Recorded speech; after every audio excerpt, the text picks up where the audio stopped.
வணக்கம் நண்பர்களே, வாங்க நாம் இன்னைக்கு வெண்பொங்கல் செய்கிற இன்னொரு முறை எப்படின்னு பார்க்கலாம். அதுக்கு நான் ஆழாக்கு பச்சரிசி எடுத்திருக்கேன். அதை நான் நல்லா இந்த மாதிரி குழைய கஞ்சி தண்ணியோடையே தான் குழைய நான் வேக வச்சுருக்கேன். சாதம் வெடிக்கிற மாதிரி தான் வேக வச்சுருக்கேன். சாதம் வெடிக்காமல் அதை நான் அப்படியே நல்லா இந்த மாதிரி குழைய வேக வச்சுருக்கேன். தனியாக பச்சை பருப்பும் வேக வச்சுருக்கேன். இப்போ சாதம் நல்லா வெந்துடுச்சு பாருங்கள், நல்லா குழஞ்சிடுச்சு பாருங்கள். இப்போ நான் வேக வச்ச பச்சை பருப்பு அதை நான் இதில் சேர்த்துக்கிறேன். நான் வேக வச்ச பருப்பு 3/4 கப் எடுத்திருக்கேன். இந்த மெத்தடுக்கு அதை நான் இப்போ கலந்து விட்டுறேன்.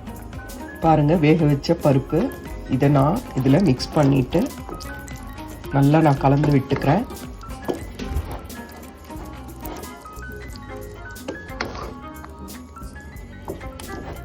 நல்லா கலந்து விட்டுக்கோங்க. இப்போ இதில் தேவையான அளவு உப்பு சேர்த்துக்கோங்க.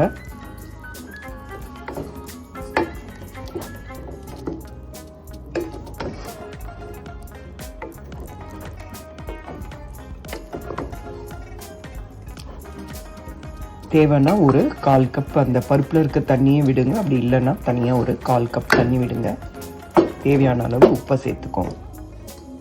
சாதம் குழைய இருக்கணுங்க, அப்போதான் பொங்கல் நல்லாயிருக்கும். பேனில் தாளிக்கிறதுக்கு எண்ணெயும் நெய்யும் கலந்து சேர்த்துருக்கேன். இஞ்சி எடுத்திருக்கேன், கறிவேப்பிலை எடுத்திருக்கேன், ஒரு 6-7 மிளகு எடுத்திருக்கேன், கொஞ்சம் ஜீரகம் எடுத்திருக்கேன், ஒரே ஒரு பச்சை மிளகாய் எடுத்திருக்கேன். நாங்கள் பச்சை மிளகாய் சேர்ப்போம், சில சமயங்களில் சேர்ப்போம். அப்புறம் மிளகும் சீரகத்தையும் தூள் பண்ணி வச்சுருக்கேன்.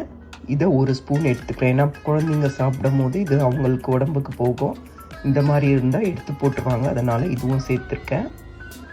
பாருங்கள், எண்ணெயில் போட்டாச்சு.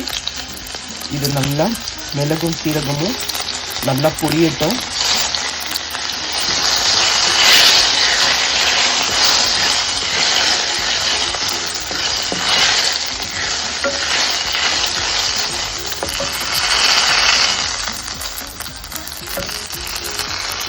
அப்புறம் ஒரு 10 முந்திரி பருப்பை பொடியாக நறுக்கி வச்சுருக்கேன்.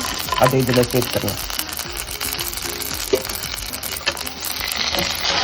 நல்லா ஃப்ரை பண்ணோன்னா நாம் அந்த சாப்பாடை கலந்து வச்ச பொங்கலை இதில் போட்டு நல்லா குத்தி கிளறி எடுத்துக்கலாம். கொஞ்சம் பெருங்காயத்தூளை சேர்த்துக்கோங்க. இப்போ நான் வேக வச்ச சாதத்தை இதில் போட்டுட்டேன், தாளிச்சதில் கொட்டிட்டேன். இப்போ இதை நல்லா கலரி கொடுங்க.